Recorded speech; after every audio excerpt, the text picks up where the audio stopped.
Friends, welcome to Carmel, California. Normally, when I start these tech reviews, I point out the subject of today's episode, and then we dive right into it. Today, I want to do something a little bit different from the top.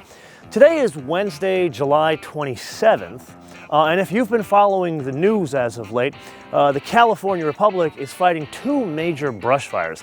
One in the general Los Angeles region, where I live, and one up here just over the hill in Big Sur. So you can see the sky is a very odd color, but more graphically you can see ash raining from the sky. So I wanted to give a huge shout out to the first responders and especially the firefighters from 7 different states that are coming to contain the blaze over in Big Sur. So with that, let's turn our attention to the tech review of the 2017 Nissan Patrol. No, Armada. And let's start where we always start, the engine.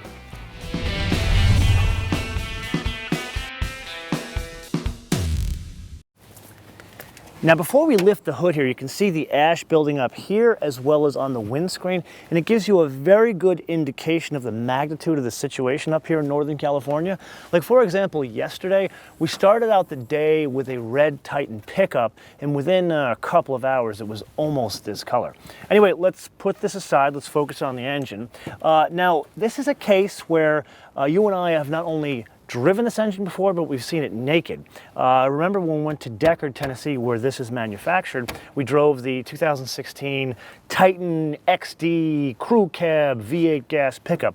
Well, here it's 390 horsepower, 5.6 liters, 390 horsepower, comes in at 5,800 RPM, and then 394 pound-feet of torque, which comes in at a relatively high engine speed of 4,000 RPM. Now, if you are a Nissan Armada aficionado, you know that that is quite a jump from the previous model. And really, the biggest reason that the Nissan engineers were able to make the change was this engine is variable valve timing as well as variable valve lift. So very similar to that double Vano system BMW has had for years in their cars.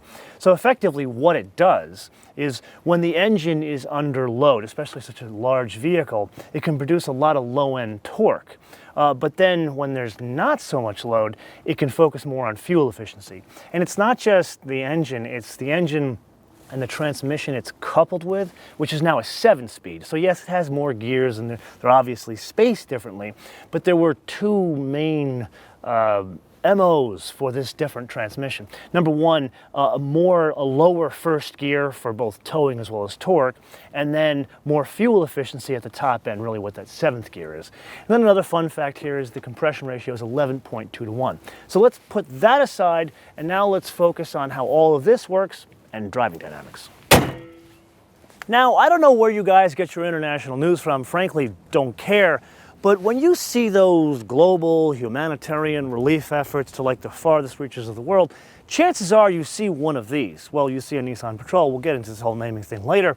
And the reason why you see them is because they're designed to go anywhere. And the biggest attribute that allows them to do that is the construction method. These are body on frame. And if I'm honest, there's only a handful of similarly constructed vehicles out there. There's the Escalade, the Tahoe, the Sequoia, and then of course the cousin to this, the Infiniti, whatever they're calling it. Now, just for the avoidance of doubt, yes, this is body on frame, but it is not at all related to the Titan. The Titan is designed, engineered, and built in America. This is designed, engineered, and built in Kyushu, Japan, with the exception of that engine. Then there's the suspension. So the Titan has a very different suspension to this. This is double wishbones front and rear, but a couple of interesting things here. It's got a stabilizer bar in the front as well as a stabilizer bar in the rear. 36 millimeter diameter in the front, 26.5 in the rear. Then there's two interesting little nuggets here of information. The brakes. So the front rotors, 13.8 inches, but the rear rotor's also 13.8 inches. That's unusual. And then there is something that we talk about on like Porsches and Corvettes and basically anything we go around a track in, and that is weight distribution. Like you and I would never talk about that here, but believe it or not, it's 51 $52.49, and depending on configuration, it can go to $52.48. So unusually good for something you wouldn't expect here. Now let's put all of that together. You've got the horsepower, and obviously you would think about towing with a vehicle like this. 8,500 pounds capacity. And then there is the dirty number, which is the weight. You're not expecting this thing to be light. It starts out at 55.76 for the two-wheel drive, like low-end model. This is like the all-wheel drive, like super double secret platinum model with the fancy wheels and everything. This is 59.63, so almost 6,000 pounds, not a lightweight.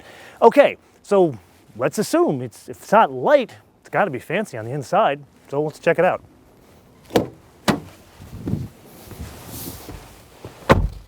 Now, if you have seen our Infiniti QX56 episode something like 5 or 6 years ago, this is A, a very familiar place to be, but B, wow, is it fancy.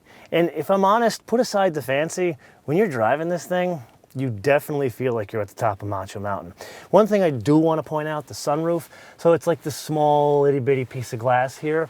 And I totally understand the logic of not putting in the panorama roof, but come on, we just talked about, what, 5,963 pounds, the way this one is fitted here.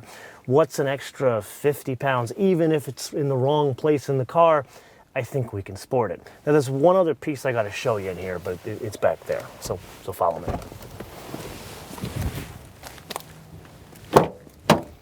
Okay, I got to preface this by saying I am well aware that the yummy mommies that will drive these things will want the bench seat in the back. Totally get that it's more practical. But have you ever known me to be practical? So if I were doing a patrol, I'd want to murder it out with the captain's chairs in the back, mainly because there is no way to look cool, even if you were to recline the stupid bench seat like this. Come on, think about this. You're going to sit in the back? What's up there, sweetie? Doesn't work. It just doesn't work.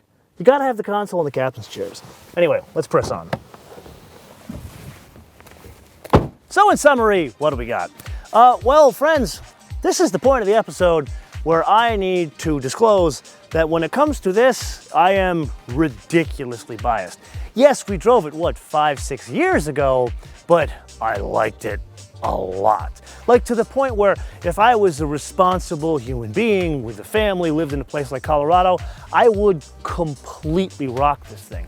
There was just one problem with the Infiniti back then, and even today, the front end, horrible. I just never understood why Nissan or even Infiniti didn't bring this version of the front end over, because it's so much more attractive and so much more organic with the design of the truck.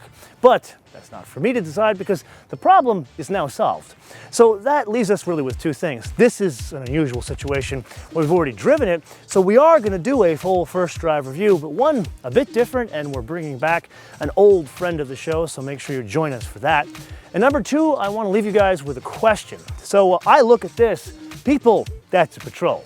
This says Armada. Now, that is a word steeped in military history, yes, but not for this. This should be a Patrol. And what I would like to do here is turn this around to you and say, do you agree with me? And don't just tell me yes or no, but why or why not? And for good measure, let me know what region of the world you hail from. Because what I'm trying to do is put together like a petition to send to like Nissan USA and say, this needs to go away and this should say Patrol, or at least offer like a badge we can buy, like a Patrol package. How about that? Anyway, let me know in the comments below or via our social media, MotoManTV all one word, MotoManTV all one word, Facebook, Twitter, and Instagram. And with that, I want to leave you with two things. Number one, make sure you download our fancy new mobile application, which has been updated. You can download it for free at Apple iTunes or Google Play.